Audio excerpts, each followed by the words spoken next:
रसोई परिवार एक बहुत जाना माना परिवार था। पूरे शहर में शायद ही कोई ऐसा होगा जो इनके परिवार को जानता नहीं होगा, इसलिए घर पर आना जाना बहुत था। कीर्ति, सुनैना, कल अपने यहाँ पार्टी है। करीब 15-20 लोग आएंगे। खाना घर पर ही बनेगा तो जल्दी उठ जाना। ये बोलकर कीर्ति और सुनैना की सास सुनीता जी मार्केट चली जाती है। उनके जाने के बाद, यार सुनैना, मैं तो परेशान हो गई हूँ। कितने लोगों का आना जाना लगा रहता है, आधी जिंदगी इस रसोई में ही निकल जाएगी हमारी तो। हाँ यार, दुखी तो मैं भी हो गई हूँ। इतने अमीर है पर ये नहीं कि एक कुक ही रख ले, सारा दिन बस बहुएं खाना बना बना कर खिलाती रहे। चलो भाई, बातें छोड़ो और काम में लगो। इतना कहकर दोनों अपना अपना काम बांट लेती है और जुट जाती हैं काम में। जरा वो बड़ा भगोना तो देना, कल के लिए छोले गला दूं। उसमें तो मैंने दाल गला दी। अरे यार, एक तो बर्तन भी इतने कम है यहाँ। चलो छोड़ो, कल के लिए आलू अभी ही उबाल लेती हूँ, कल तो हो नहीं पाएगा। अरे पर अभी तो दोनों गैस पर मैंने कुछ चढ़ा रखा है। ये ना 2 ही गैस का चूल्हा है, कैसे होगा काम कल? तुम खत्म करो, बाद में मैं चालू करती हूँ। कीर्ति रात का खाना भी बनाती है और बीच बीच में अगले दिन की तैयारी करती है। दिन खत्म होता है और कीर्ति भी अपना काम करके सोने चली जाती है। आधी रात को एकदम से बहुत तेज कुकर की सीटियां बजने लगती है। सब एकदम घबरा कर उठ जाते हैं। वहां देखते हैं कि सुनैना रसोई में काम कर रही है। अरे बहू, क्या कर रही हो आधी रात को? माँ जी, उस समय कीर्ति काम कर रही थी ना बर्तन खाली थे ना गैस खाली था, इसलिए अब करना पड़ रहा है। अरे सुबह कर लेना, सबकी नींद खराब हो रही है। सुनैना आधा काम छोड़कर सोने चली जाती है। अगले दिन फिर से दोनों कीर्ति और सुनैना रसोई में लग जाते हैं। तुम्हारा काम कितनी देर में खत्म होगा? अरे अभी तो टाइम लगेगा। हाँ, दोनों में थोड़ी झड़प होने लगती है। भाई क्या है, कल रात से तुमने रसोई पर कब्जा कर रखा है। कब्जा कर रखा है मतलब? कोई मेरा अपना काम थोड़ी ना है, घर के लिए कर रही हूँ मैं। ये सब सुनकर उनकी सास रसोई में आती है। अरे भाई, क्या हो गया? क्यों किचकिच लगा रखी है? फटाफट हाथ चलाओ, जुबान नहीं। वो दोनों पर चिल्लाकर चली जाती है। उसके जाने के बाद, सुनैना छोड़ो, असल में दिक्कत ना इस रसोई की है। ये आज का काम हो जाए फिर देखते क्या करना है। इतनी सी रसोई है, हमें ही पता है कि कितनी मुश्किल होती है काम करने में। बर्तन भी इतने कम। अरे हम कितना परेशान होते हैं, पर बोले कैसे? हाँ, शायद तुम सही कह रही हो। दोनों मिलकर काम कर लेते हैं। दोनों जल्दी जल्दी मिलकर काम निपटाने में लग जाते हैं। कुछ देर में सारे मेहमान आते हैं। कीर्ति और सुनैना किसी भी तरह उस छोटी सी रसोई में काम करके सबको खाना खिलाते हैं। मेहमानों में खुसर फुसुर चालू हो जाती है। सब सुनीता के कान में आकर कुछ बोलते हैं और चले जाते हैं। उनके जाने के बाद, तुम दोनों को कितना पहले बता दिया था कि जरूरी मेहमान आने वाले हैं, फिर भी कुछ ठीक से नहीं किया तुमने। आज मेरी नाक कटवा दी दोनों ने। कीर्ति डरते डरते पूछती है कि क्या हुआ। सब अलग अलग तरीके से यही बोल कर गए हैं कि बहुओं को खाना बनाना सिखाओ। ये सुनकर दोनों को गुस्सा आ जाता है। माँ जी, हम क्या करें? ये रसोई इतनी छोटी सी है, बर्तन भी इतने कम है। हम ही जानते हैं कि हमने 15 लोगों का खाना कैसे बनाया है। हाँ माँ जी, ये बात तो सही है। कल कितनी दिक्कत हुई है हमें। पर तुम दोनों ने पहले भी तो खाना बनाया है ना, पहले तो कभी नहीं बोला। दिक्कत तो हमें हमेशा हुई है। यहाँ तो लोगों का आना जाना लगा ही रहता है, बस बोल हम इस बार रहे हैं। माँ जी, क्यों ना हम रसोई थोड़ी बड़ी करवा ले। हाँ हाँ माँ जी, यही ठीक रहेगा।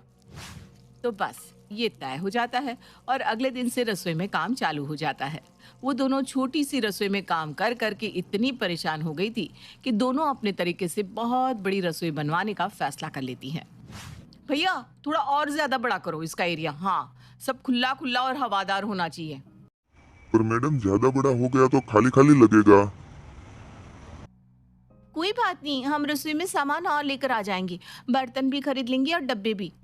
वो दोनों किसी की एक नहीं सुनती और धीरे धीरे करते उनकी रसोई अच्छी खासी बड़ी हो जाती है।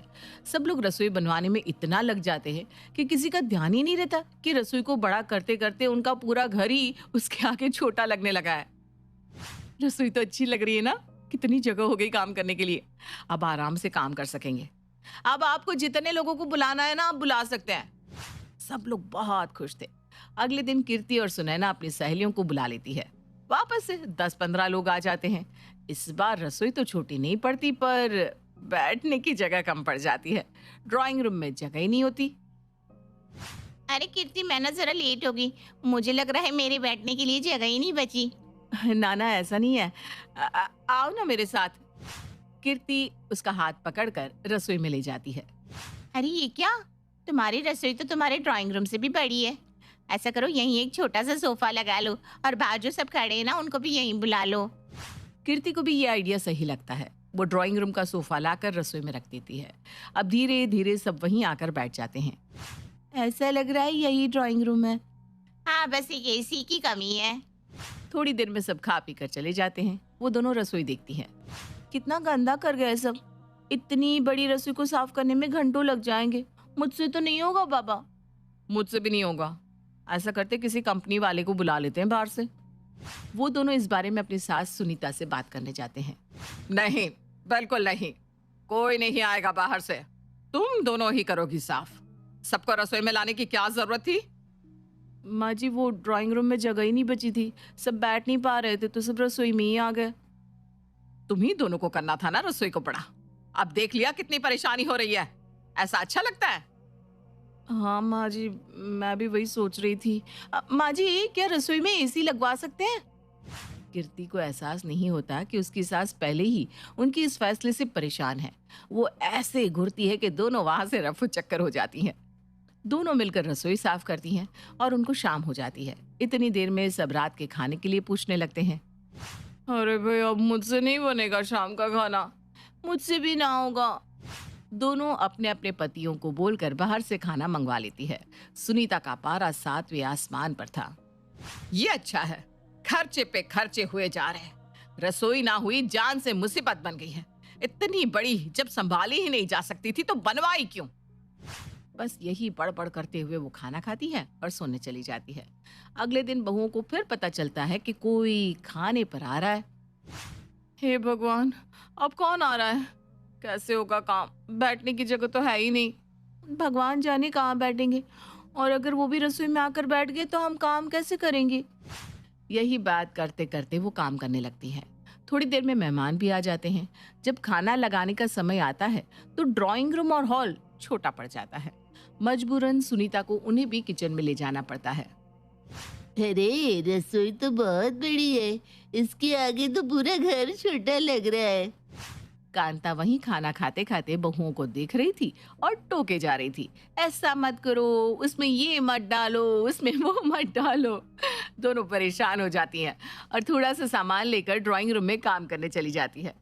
जल्दी से सलाद और रायता लेकर वापस रसोई में उनको देने चली आती है। लो, इतनी देर से किचन में लगी हुई थी तो काम नहीं हो रहा था, वहां जाते ही हो भी गया। मेरी मानो तो रसोई को अब ड्राइंग रूम ही बना लो। अच्छा खासा बड़ा भी है और हवादार भी। ऐसे भी रसोई की हालत देखकर लगता नहीं कि बहुओं से संभल भी पा रहा है। हाँ, तो अपनी मर्जी से इतना बड़ा किचन बनवा लिया है उन्होंने। किसी से कुछ पूछा भी नहीं और अब खुद परेशान होती हैं। उधर कीर्ति और सुनैना भी यही बात कर रहे थे कि किचन कुछ ज्यादा ही बड़ा बन गया है। सुनैना, हमने जिद में ज्यादा ही बड़ा किचन बनवा लिया और इसे संभालना अब हमें ही भारी पड़ रहा है। तो यही करते हैं, किचन को थोड़ा रेनोवेट करके ड्राइंग रूम बना देते हैं और ड्राइंग रूम को किचन। पहले वाला थोड़ा छोटा था पर रोजमर्रा के काम तो जल्दी हो जाते थे, इसमें तो घंटों लगते हैं।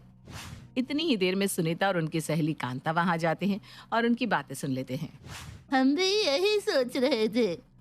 देखो बहुओं, ये बड़ी रसोई की जिद तुम पर कैसे भारी पड़ गई। आगे से बेवजह की जिद पकड़ कर बैठ मत जाना। थोड़ा सोच समझ कर काम करना।